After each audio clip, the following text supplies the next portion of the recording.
Hi, I'm Stephanie Jaworski of joybaking.com. Today we're going to make sticky buns, and this is what it looks like. This is really like a cinnamon roll, but it has this really sticky and gooey caramel glaze on top with also some chopped pecans. So we're going to start by making our dough. This is very similar to a brioche dough, only not quite as rich. So it's going to have a long mixing time. So you will need both your paddle attachment and your dough hook. And you will need 3 1/3 cups, which is 435 grams of bread flour. And then you will need 1 cup, 120 grams of cake flour. That's going to give us, the combination of the two flours will give us a really nice tender dough. Now, if you couldn't find cake flour, you could use all-purpose. And then you will need 3 3/4 teaspoons, which is 11 grams of SAF Gold instant yeast. Now, I like to use the instant yeast one because I don't have to bother proofing it. I just put it right in with the other dry ingredients. And I like to use the SAF Gold because that's really good for doughs like this where you have either high fat or high sugar content. Now, if you don't have that, if you don't want to buy it, you could use the active dry yeast, but what you're going to have to do is use about 20% more than what I used for the instant. And then you will need 2 3/4 teaspoons, 11 grams of, I'm using kosher salt. And then I'm using a scant 1/4 cup, 25 grams of dried milk powder. Now I'm using that for a few reasons. One, it adds color to our crust, it adds flavor, and it also gives keeps the sticky buns nice and moist. So I'm just going to use first my paddle attachment just to mix all those ingredients together, just on low speed.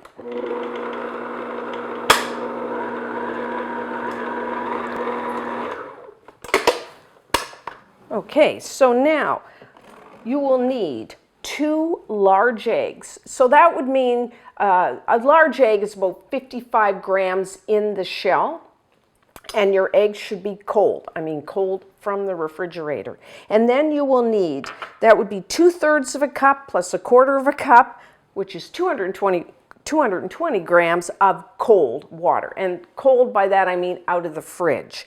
The reason we're using cold eggs, cold water is we're going to be mixing this dough for kneading it for a long time. And that means when you knead a dough a long time, it heats it up. So if you start with cold water, then it will come out about the right temperature at the end dough. That's what we want. So now I'm going to switch over to my dough hook. And now I am going to beat this for 4 minutes on first speed. And that's going to moisten, get everything mixed together and start to moisten it. So just on first speed.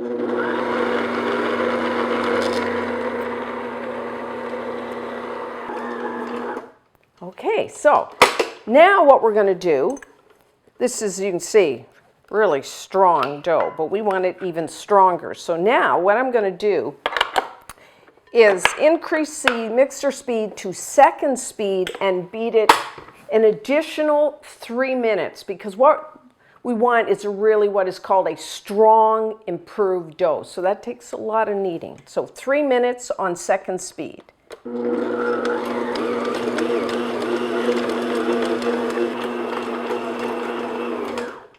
Okay, so it's been mixing quite a while. So as you can see, this is a really strong dough. See how that? And if I take it, and this is what we wanted. See, you can see, quite strong. So now what we're going to do gradually, we're going to have our mixer again on second speed, and we are going to slowly add 1/2 cup, 100 grams of granulated white sugar, or you could use the superfine white sugar.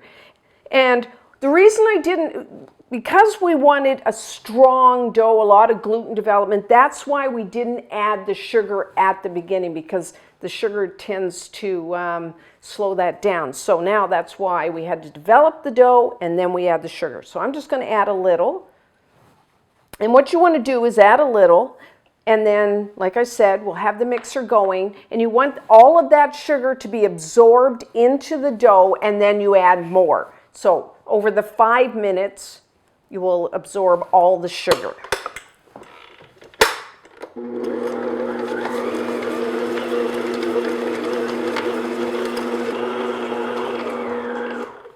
Okay, so it's 5 minutes. Our dough has absorbed all that sugar. Now I'm just going to take this off here, and there is quite a change in the dough at this point. As you can see, remember before it was really strong. See, that sugar does soften it up. So if I take a bit, you can see, before it was like really, but now it's, so that's what you're looking for. You can pull it quite a bit before it starts to tear. As you can see, you start to get a bit of what they call a window where you can kind of see through it. So that's what you're looking for. So now, any good dough like this has butter. And we are going to add 12 tablespoons, which is 170 grams of butter. Now you want to start with cold butter. And then we got to kind of soften it up where we want it pliable but still cold. So I just put rolling pin and then just bang it. And when you bang, just turn your, like when you go down, rotate your rolling pin so it doesn't stick to the butter. Now, some people will say, well, why don't you just leave it out and let it, get soft? We don't want to do that. Now, I'm not a chemistry major, but it does, if you leave it out and let it come to room temperature, it does change the chemical composition, something like that. So that is why we do cold butter and then just beat it until it's pliable. That looks good. So now, I'm just going to take my scraper and put it into small pieces, and then we're going to add it to our dough, and we are going to beat this. Now, on second speed, I find in my mixer this takes, 7 to 8 minutes. This thing gets a little warm, because what we want is a really nice, silky, smooth dough, and we want all that butter to be absorbed. So you will notice that the dough, as it needs that butter in, it's going to look a little messy, kind of come apart and all that. That's the way it's supposed to look. And I'm using, I don't know whether I said unsalted butter here. So I'll just put it all in there. And like I said, second speed, you might want to check it at 5-6 minutes, see how it's doing, because I will show you that window test where you pull to show you what exactly you're looking for at the end. So here we go.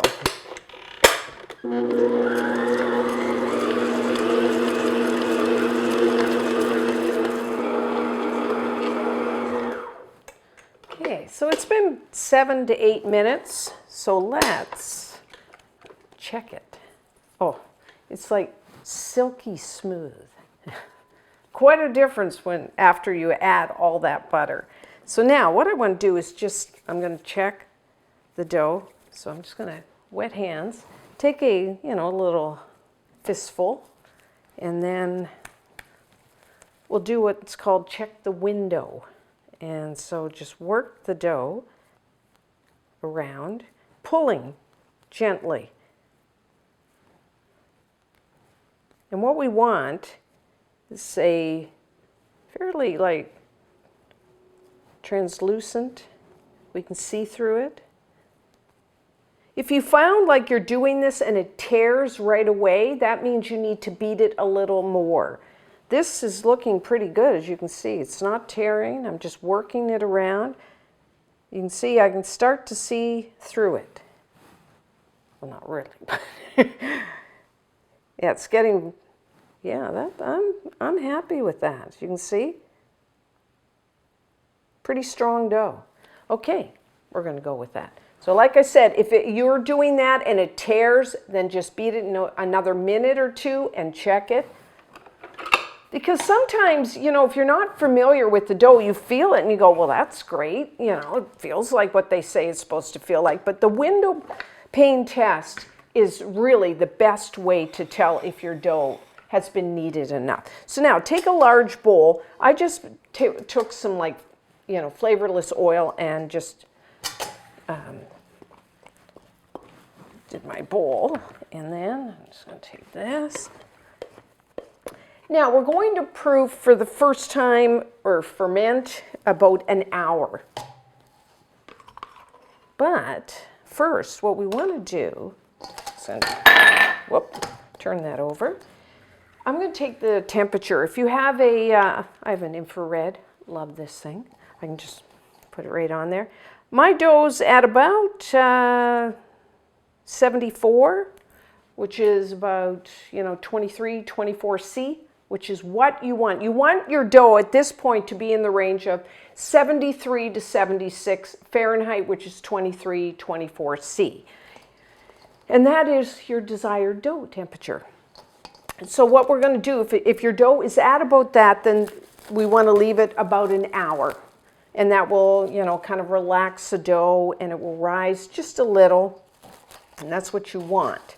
And you also, now if your dough was a little less than that, you might want to, you know, let it sit maybe an hour and a half. Or if it's higher than that, you know, it might be done a little earlier. So, you know, kind of go with that.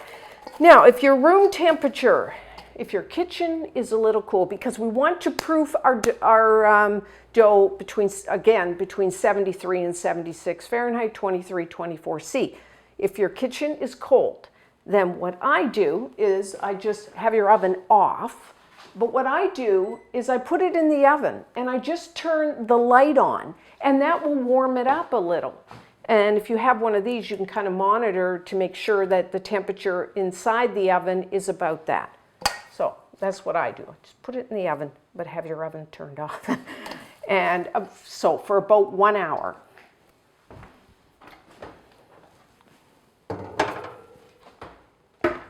While your dough is fermenting or proofing, we got a couple things we need to do. We need to make our filling for our cinnamon rolls, and then we need to make that sticky, gooey glaze that's going to go on the top. So we'll start with the, I think it's called the caramel pecan glaze. I'm going to do it in my stand mixer with the paddle attachment. You could do it with a hand mixer, or really you could just beat it with a wooden spoon. You will need a half a cup, 113 grams of butter. I'm using unsalted, and have that at room temperature. I'm just going to beat this just until it gets nice and smooth.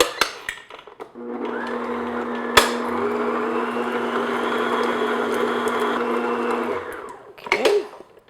And then I'm going to add 1 cup, which is 200 grams of firmly packed light brown sugar. And then I'm just going to beat these on like medium-high speed, just until they get all mixed together.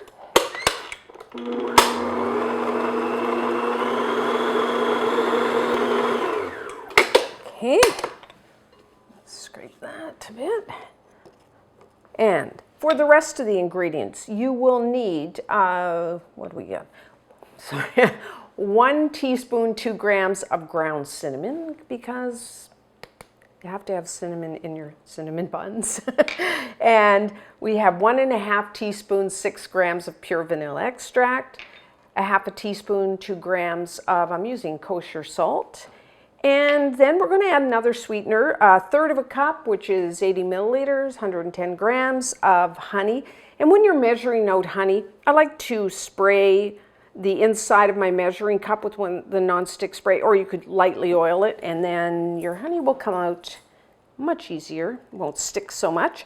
And for this, I'm just using like what I would call like an all-purpose type of honey. Don't use your really good stuff for this, because it's mainly for a sweetener.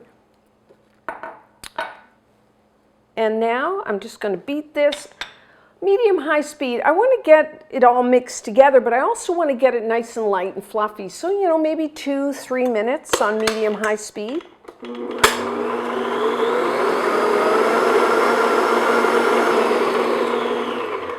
Okay, so see, nice and mixed together, a little bit air in there. So now I like, besides that caramel sticky glaze, I also like to have some pecans mixed in there. So I'm adding 3/4 of a cup, 75 grams of chopped pecans. Walnuts is also a really good choice here.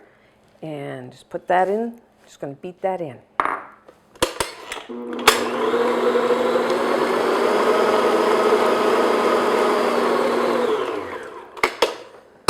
So now you can make this, I mean, a month, 2 months before and just have it in the fridge.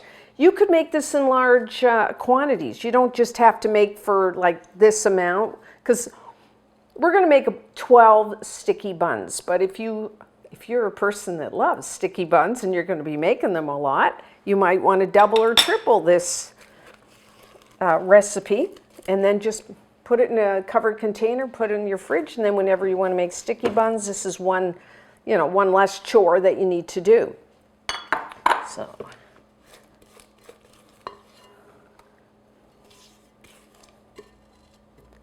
there we have that. And then we're going to make it's like cinnamon rolls, and then with the sticky bun glaze on top. So for the cinnamon sugar, I have in a small bowl 1/3 of a cup. That's about 70 grams of firmly packed light brown sugar. Then I'm going to add 1/4 of a cup, 50 grams of just granulated white sugar. Lots of cinnamon, because I find you really want a lot in the cinnamon rolls. So I'm adding 2½ teaspoons, 5 grams of ground cinnamon. And I need a spoon. And just mix that together. Now, if you want, you could just have the cinnamon sugar, or you could have, I'm going to also just sprinkle, once I put the cinnamon sugar, I'm going to sprinkle some more chopped pecans, 1/2 cup, pretty finely chopped pecans, or again, walnuts. Now, if you prefer raisins, or you want nuts and raisins, or currants, you could have some of that too. My family's not big on raisins, so I'm not going to today. So there we have our cinnamon sugar and our nuts, and then we have our sticky bun glaze. And for our pans, now we're using Texas size muffin pans. So there's kind of a couple different types of pans you could use. If you want like this, where it's kind of fat and high, you use these Texas style.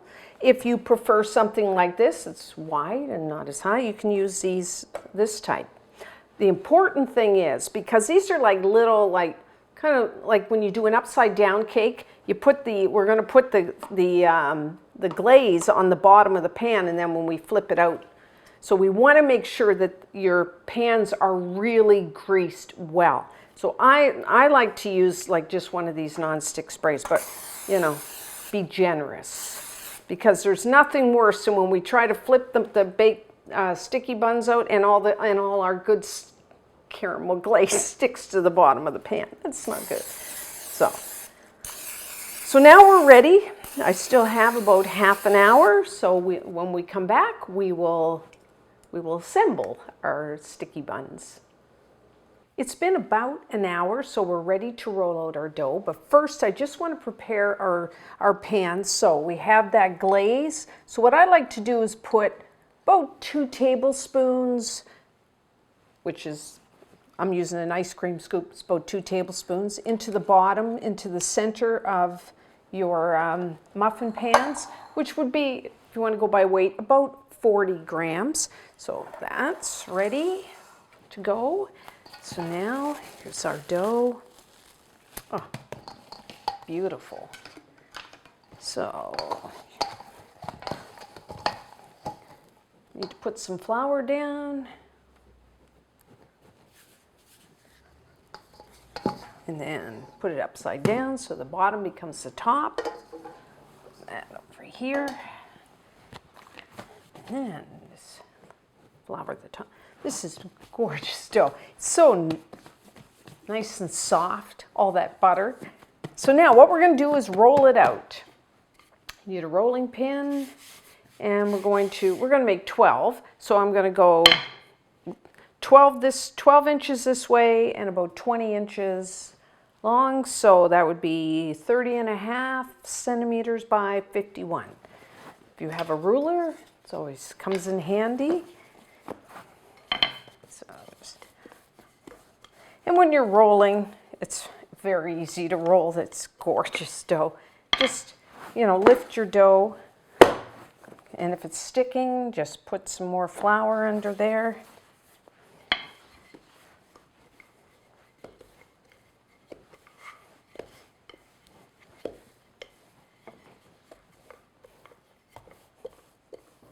Okay, so that's about right. So now, we need like a glue, because we're going to sprinkle on top our cinnamon sugar, but we need something that will stick to it. Now, if you want, you could spread over some softened butter. I am just using water. I feel like we've got enough butter in the dough, so I'm just going to use water. Other choices, you could use a pastry cream, or you could even use a jam. I would think an apricot preserve might be nice as well. So just lightly brush. And then what I want to leave is a couple inches on this end, 5 centimeters, because when we roll it up, you want to leave a border where you don't put the water or your butter or whatever you like. Pastry brush makes it nice and easy, although I guess you could even use like a little spritz bottle if you wanted to use water, and just do it that way. Okay, I got a border there, so it's that. So then I'm just going to use my hands, just spread your cinnamon sugar over there.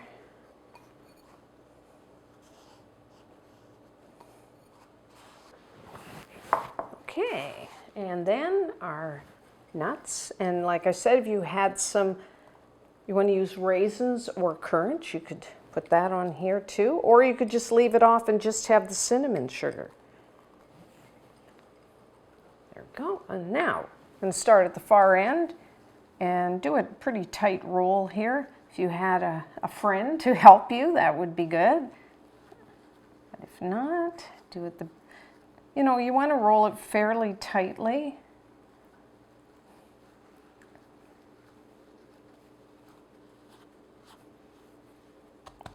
Press those nuts down.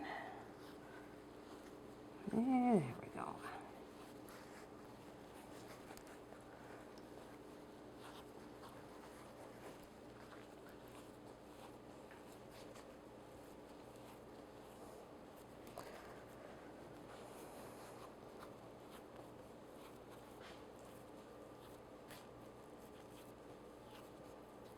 Okay.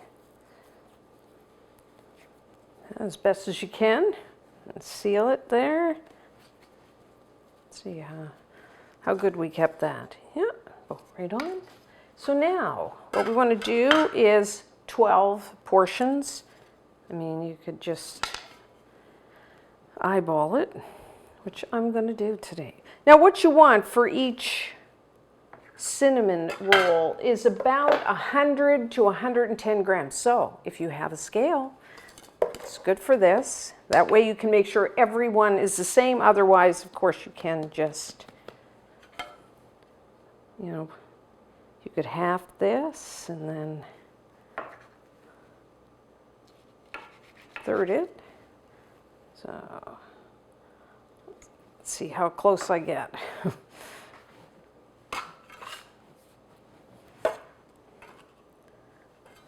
I'm really high there. So that's why it is good to have a scale. For us people that don't eyeball too good. Okay, so that's about right, 110. So then what you do is you just take that and put it on top of your glaze and then press it down like so. And that's what you do for all of them. And then, if you have, like, for this one, let's see if I can,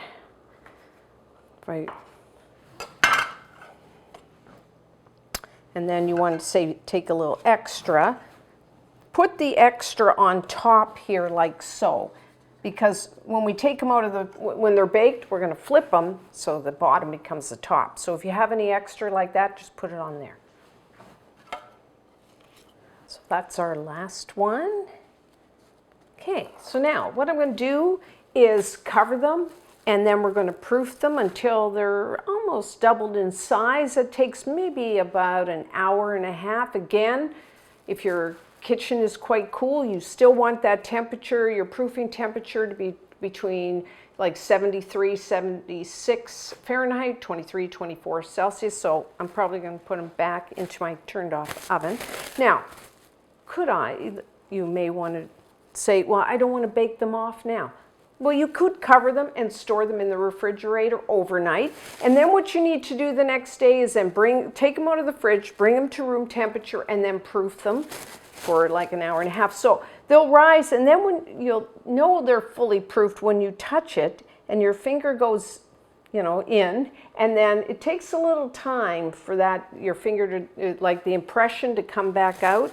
So I will show you that when we get there. So about an hour and a half. And then about 15, 20 minutes before that, you want to preheat your oven. So if you have your buns in the oven, you want to take them out before you preheat your oven to 375 degrees Fahrenheit, which is 190 degrees Celsius.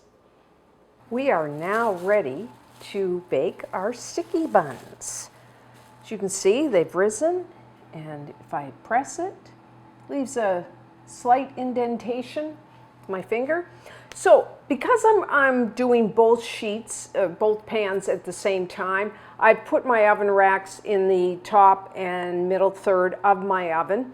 You could put a baking sheet on the bottom rack just in case you have this spilling over at all. And then because of the two baking them at once, about halfway through baking time, you want to rotate your pans top to bottom, front to back, so you get nice even baking. So in my oven, everyone's oven is a little different. I would say about 18 to 20 minutes. They will rise, they will turn get nice golden brown, and if you touch them, be firm to the touch. So somewhere around that 18, 20 minutes.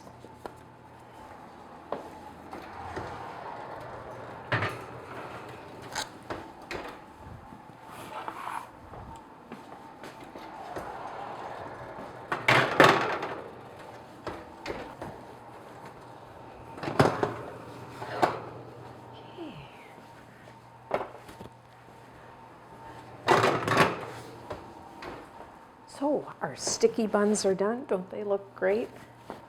Nice and golden brown, firm. So I'm just going to, now we need to take them out of the pans right away. But I'm just going to make sure they're not sticking.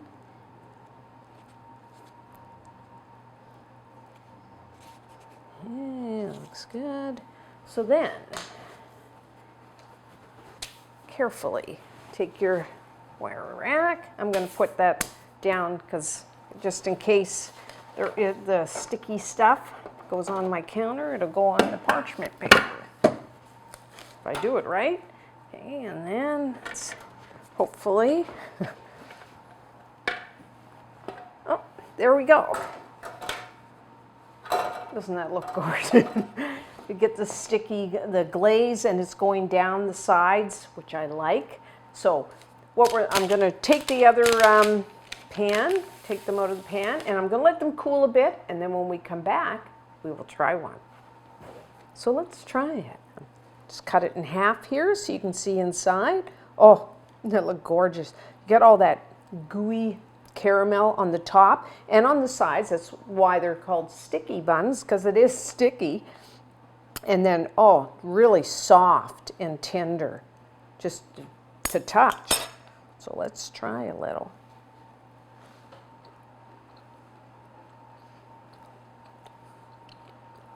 Very soft and tender. Nice flavor, really good flavor. And get the little bit of the cinnamon sugar swirl in there, and then of course the caramel on the top and the sides. A little crunch of the nuts. Excellent. Now I know you won't make these every day, but for special occasions, Try them. And until next time, I'm Stephanie Jaworski of joybaking.com.